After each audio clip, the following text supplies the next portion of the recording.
भगवान का विवाह रुक्मिणी जी के साथ में हुआ और आज श्री राधा कृष्ण विवाह महोत्सव है।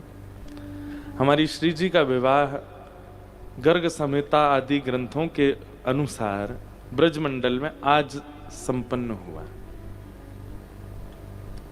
ब्रह्मा जी ने आकर के विवाह संपन्न कराया। बंधुओं देखो, श्री जी अलग नहीं है ठाकुर जी से, वो एक ही स्वरूप है। जिस प्रकार यशोदा मैया और नंद बाबा अपने 3 जन्मों से तपस्या कर रहे थे कि भगवान हमको पुत्र रूप में मिले, ऐसे ही प्रश्नी सुतपा नाम के दंपति थे, उन्होंने भी भगवान की तपस्या की कि आप हमें पुत्र रूप में प्राप्त हो। तो प्रश्नी और सुतपा को भगवान ने कहा कि ठीक है, हम आपके यहां द्वापर में पुत्र बनकर के आएंगे। बहुत ध्यान से सुनिएगा। प्रश्नी और सुतपा ही द्वापर में देवकी और वसुदेव बने। ठाकुर जी ने उनको आश्वासन दिया था, मैं तुम्हारे यहां पुत्र बन के आऊंगा। वहीं ब्रह्मा जी के ब्रह्मलोक में ब्रह्मा जी की निज सेवा में 2 दंपति थे, उन्होंने भी तपस्या की। तपस्या करके जैसे भगवान प्रकट हुए, बोले वरदान मांगो, क्या चाहिए? बोले हम ब्रह्मलोक में रहते हैं ब्रह्मा जी के सानिध्य में, पर नाथ हमारी विशेष इच्छा है कि हम पृथ्वी पर जाएं और आप हमारे यहां बालक बन के आओ। भगवान बोले द्वापर में हम 2 लोगों को कमिट कर चुके हैं कि हम उनके यहां पुत्र बन के आएंगे, अब आपके यहां कैसे आए? बोले कुछ लीला करिए भगवान। तो भगवान बोले ठीक है, हम जन्म लेंगे देवकी और वसुदेव के यहां और आप दोनों नंद यशोदा बन के आओगे, आपके यहां हम लीला करेंगे। 11 वर्ष 56 दिन आपके साथ रहेंगे। इतने में ही देवासुर संग्राम हुआ और देवासुर संग्राम में भगवान जब मोहिनी बनकर के आए तो सब भगवान के रूप को देख करके मोहित हो गए, लेकिन सूर्य मोहित नहीं हुए। सूर्य ने ठाकुर जी के प्रति, ठाकुर जी के सौंदर्य के प्रति, मोहिनी के रूप के प्रति ये इच्छा रखी। बाकी सबों को मन में तो आया ऐसी पत्नी हमको मिल जाए, पर सूर्य के मन में आया ऐसी पुत्री मुझे प्राप्त हो। भगवान ने टेढ़ी नजर से सूर्य को देखा, बोले आप जो विचार कर रहे हैं हमें समझ आ रहा है। बोले भगवान अब जब समझ आ भी गया है तो फिर पूर्ण भी कर दीजिए।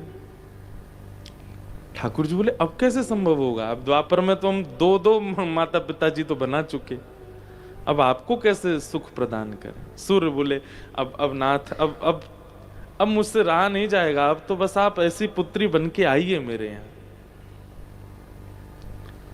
तब भगवान ने कहा ठीक है, हम एक लीला करते हैं, आप द्वापर में वृषभानु बन करके आएंगे और हम आपके यहां कैसे रूप धारण करेंगे उसकी हम योजना बनाते हैं, आप जाओ। अब ठाकुर जी बड़ी चिंता में, बोले हम 3 माता पिता जी को कमिट कर चुके हैं कि हम संतान बन के आएंगे, कैसे जाएं? 2 लोगों का तो ठाकुर जी ने लीला संवरण कर दिया था कि देव की वसुदेव के यहाँ जन्म लेंगे और जन्म लेके फिर गोकुल चले जाएंगे, नंद यशोदा के यहाँ लीला करेंगे, और फिर ये तो पूरा क्लियर था कॉन्सेप्ट ठाकुर जी को। पर अब सूर्य को जो वचन दिया वो कैसे पूर्ण हो? ठाकुर जी बैठे बैठे चिंतन कर रहे थे। एक हमारे व्रज के संत बहुत सुंदर भाव बताते, ठाकुर जी अचानक उठ करके गए और मणि में स्वयं को निहारने। जब व्यक्ति चिंतन करता है ना, कई लोगों का स्वभाव हो शीशा देखते रहेंगे, पंखा देखते रहेंगे, एक जगह टकटकी लगा के देखते। तो ठाकुर जी अपने आप को प्रतिबिंब में देखने लगे और देखते ही देखते ठाकुर जी ने श्री रुक्मिणी जी का, लक्ष्मी जी का जो श्रृंगार पेटिका रखी थी, पता नहीं क्या ठाकुर जी के मन में आया, उसी में से थोड़ा अंजन लिया, नेत्रों में लगाया, वही में से थोड़ी लालिमा लाई, अपने ओष्ठ पे पधरा दी, अपने घुंघराले केशों को खोल दिया, लक्ष्मी जी की चुनरी लाए, अपने शीश पर धारण कर ली, कानन में कुंडल, झुमका आदि जो भी श्रृंगार होता है, पूरा श्रृंगार ठाकुर जी ने अपना स्वयं ही किया। और जैसे ही संपूर्ण श्रृंगार करके ठाकुर जी ने अपने आप को प्रतिबिंब में देखा, स्वयं को ही प्रतिबिंब में देख करके ठाकुर जी आनंदित हो गए, मोहित हो गए अपने ही रूप पर। पूरे विश्व को मोहित करने वाली मोहिनी जब स्वयं को प्रतिबिंब में देख रहे हैं तो स्वयं ही मोहित हो गए। और जिस रूप पर प्रतिबिंब के पर मोहित हुए, उस रूप को सदा के लिए अपने सन्मुख प्रकट रूप में देखने के लिए ठाकुर जी ने उस प्रतिबिंब के स्वरूप को सचल कर दिया। और वही तप्त कांचन गौरांगी श्री राधिका जी के रूप में ठाकुर जी का रूप प्रकट हो गया। इतने प्रसन्न हो गए ठाकुर जी उनको देख करके। हर व्यक्ति को अपना प्रतिबिंब प्रिय होता है। कोई नहीं है संसार में ऐसा जिसको अपना प्रतिबिंब अच्छा ना लगता हो।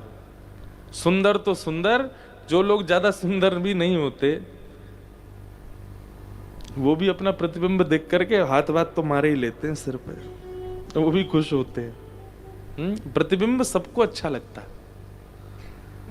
ठाकुर जी का प्रतिबिंब ही श्री किशोरी जी।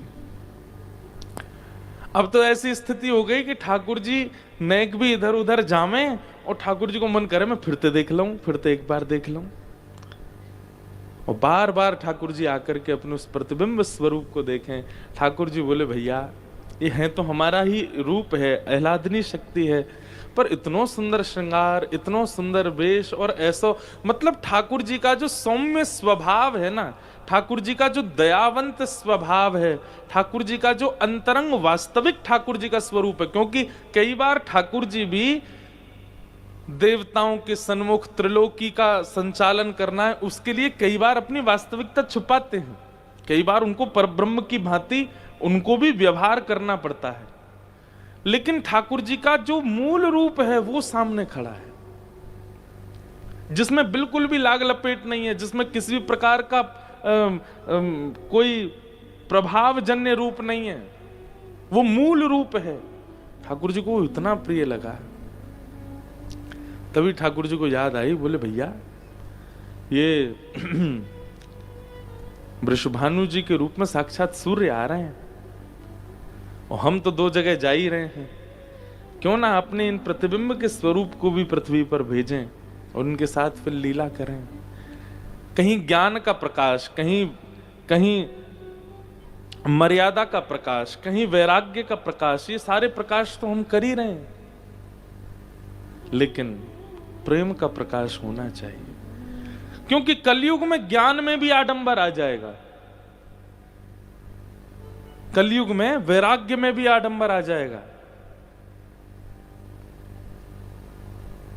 कलयुग में मर्यादाओं के नाम पर लोग पाखंड करेंगे, लेकिन प्रेम स्वच्छ रहेगा। प्रेम कभी अस्वच्छ नहीं हो सकता। उस प्रेम को कलयुग के लिए प्रकट करना पड़ेगा। तभी ठाकुर जी ने अपने उसी स्वरूप को योजना बना दी। बोले अब आप वृषभानुजा बन करके आइए पृथ्वी पर और हम यशोदानंदन बन के आएंगे। और वही हुआ। किशोरी जी ठाकुर जी का ही प्रतिबिंब स्वरूप वृषभानु जी के यहां प्रकट हुए और ठाकुर जी नंद बाबा के यहां प्रकट हुए।